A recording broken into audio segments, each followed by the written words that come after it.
On June 28, 1914, the world teetered on the edge of catastrophe. In Sarajevo, Archduke Franz Ferdinand, heir to the Austro-Hungarian throne, rode through the streets, unaware that a single bullet would change the course of history. That shot sparked a chain of events that led to World War I, reshaped the political map of Europe, toppled empires, and set the stage for the most destructive conflicts of the 20th century. But what if that bullet had missed? What if Franz Ferdinand had survived the assassination attempt? Would Europe have avoided the Great War? Could Adolf Hitler have risen to power? Would the 20th century have looked entirely different? The survival of one man might have prevented millions of deaths and altered the trajectory of global politics. Stick with this exploration because the alternate timeline that follows is both plausible and shocking. In our timeline, the assassination of Franz Ferdinand was the spark that ignited the powder keg of Europe. Austria-Hungary, outraged and seeking retribution, issued an ultimatum to Serbia. Alliances quickly escalated the conflict, and within weeks, much of Europe was at war. In this alternate timeline, the assassin fails. Whether due to a last-minute stumble, a misfired gun, or a protective intervention, Franz Ferdinand survives. The immediate consequences are profound. The heir to the throne, a man with progressive ideas about federalizing the Austro-Hungarian Empire, remains alive to guide the empire's policies. Franz Ferdinand was not a typical conservative monarch. He believed that the empire could only survive if it granted more autonomy to its Slavic populations. He wanted a federation that respected the empire's diversity, reducing the long-standing ethnic tensions that had destabilized the region for decades. With him alive, Austria-Hungary does not act in blind vengeance. Instead of issuing an ultimatum that leads to war, the empire engages in measured diplomacy. Serbia, while still harboring nationalist ambitions, is approached with pressure and negotiation rather than threats of immediate annihilation. Germany, allied with Austria-Hungary, hesitates to act aggressively without a clear provocation. Russia remains distracted by domestic unrest and internal reforms. Britain observes cautiously, but is relieved that Europe does not plunge immediately into war. In short, the assassination fails, and Europe experiences a fragile, temporary peace. Yet even without the war, underlying tensions remain.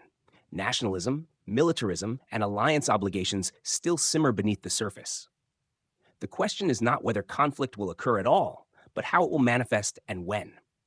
Franz Ferdinand's survival changes the timeline, but it does not erase Europe's underlying instability. The immediate years following Franz Ferdinand's survival are marked by cautious diplomacy and political maneuvering. Austria-Hungary, under his guidance, begins a gradual process of federalization. Slavic regions gain a degree of autonomy, reducing the incentive for nationalist uprisings. This policy eases ethnic tensions across the empire, stabilizing a state that, in real history, would collapse during the war. Without the spark of war, Germany's military planning takes a different course. The Schlieffen Plan, designed for a rapid strike against France, is never activated. Germany focuses on economic and technological development rather than mobilization. Russia, meanwhile, continues to face unrest from industrial strikes and political dissatisfaction. The Tsarist regime is distracted by internal matters, and its foreign policy remains cautious. Britain and France, spared from immediate conflict, also focus on domestic concerns. The alliances that would have automatically triggered a war instead engage in tense but manageable diplomacy. Europe experiences a rare period of restraint, a calm that may seem improbable given the continent's history, but is historically plausible with Franz Ferdinand alive. Economically, the continent benefits. Trade continues without interruption, industries grow, and governments avoid the immense debts of total war. Millions of lives that would have been lost in the trenches are spared. The political landscape begins to shift subtly. With reform-minded leadership and the avoidance of catastrophic war, the continent's trajectory diverges sharply from the historical record. Yet tension remains. Nationalist movements, although less immediate in their threat, continue to exist. The Balkan region is still volatile. Political assassinations and uprisings do not disappear entirely. The stability achieved under Franz Ferdinand is fragile, dependent on diplomacy and restraint. A single misstep or escalation could still trigger large-scale conflict, even if it is delayed. Franz Ferdinand's survival affects more than just politics. The social and cultural consequences of avoiding World War I are enormous. Europe's artistic and intellectual movements evolve without the trauma of total war. Writers, artists, and thinkers who would have been scarred by the battlefield now flourish. The lost generation, a cohort defined by its disillusionment and grief, never emerges. Economically, Europe is stronger. The absence of war debt allows governments to invest in infrastructure, technology, and education. Industrial development progresses steadily. Countries focus on innovation, not reconstruction. Scientific and technological breakthroughs occur at a more measured pace, unhurried by wartime urgency, but also unhampered by destruction. Socially, millions of families are spared the heartbreak of lost sons, fathers, and husbands. Population demographics remain stable. Urban growth continues uninterrupted. Public sentiment toward militarism and government authority evolves differently. Europe is more cautious, perhaps more diplomatic, but not necessarily free from conflict. If you're intrigued by how one man's survival could rewrite all of history, now is a perfect moment to like this video, subscribe, and turn on notifications. We're only halfway through the timeline, and the changes yet to come will reshape the 20th century entirely. Even with these positive shifts, tensions remain below the surface. Nationalism, economic rivalries, and ideological movements continue to simmer. The stage is set for future upheavals, though the shape and timing of those conflicts will differ dramatically from what we know. By the 1920s, Europe is almost unrecognizable. Without World War I, the Treaty of Versailles never exists. Germany avoids the humiliations and economic collapse that, in our timeline, fueled radical extremism. Adolf Hitler never gains widespread support, or if he emerges, he remains a minor figure overshadowed by a stable political system. The Austro-Hungarian Empire, under Franz Ferdinand's guidance, remains a fragile federation, but it is stable enough to endure the decade. The federalization of Slavic regions reduces internal tensions. Borders remain mostly intact, and the continent avoids the devastation that would have accompanied a global conflict. Colonial empires continue their dominance. Britain and France maintain control over their colonies without the financial strain of total war. The League of Nations forms earlier and functions more effectively, strengthened by the absence of discredited diplomacy. International cooperation is enhanced because the horrors of war have not disillusioned policymakers or populations. Culturally, Europe experiences continuity rather than rupture. Literature, music, and science flourish without the immediate influence of war trauma. Scientific progress occurs gradually. Military innovation is slower, but technological growth in civilian sectors accelerates steadily. Yet this world is not perfect. Ideological tensions still exist. Nationalist movements persist in varying degrees.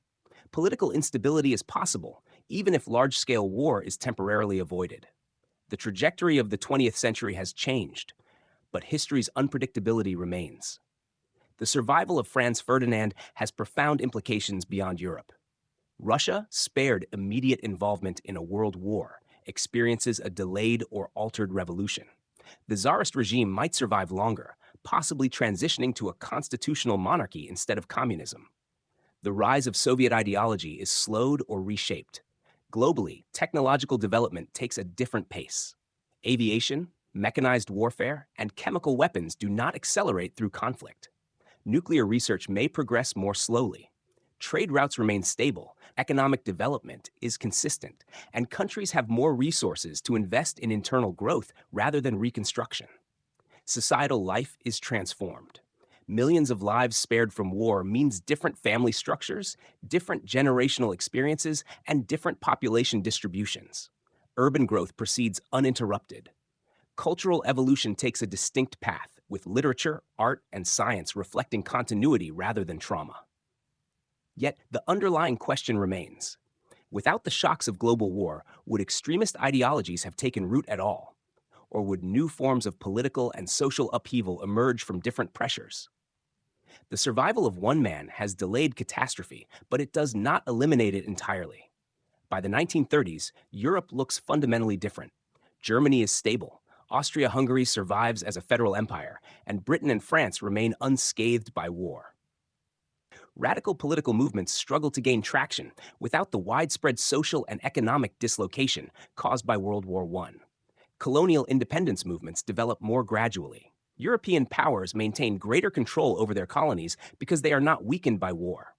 Technological innovation continues steadily, but without the accelerant of wartime necessity. The world's political map evolves more slowly, with fewer abrupt upheavals. Yet challenges persist. Nationalist tensions remain in the Balkans, economic rivalries simmer across the continent, and ideological debates continue. The survival of Franz Ferdinand prevents one catastrophe, but does not create a utopia.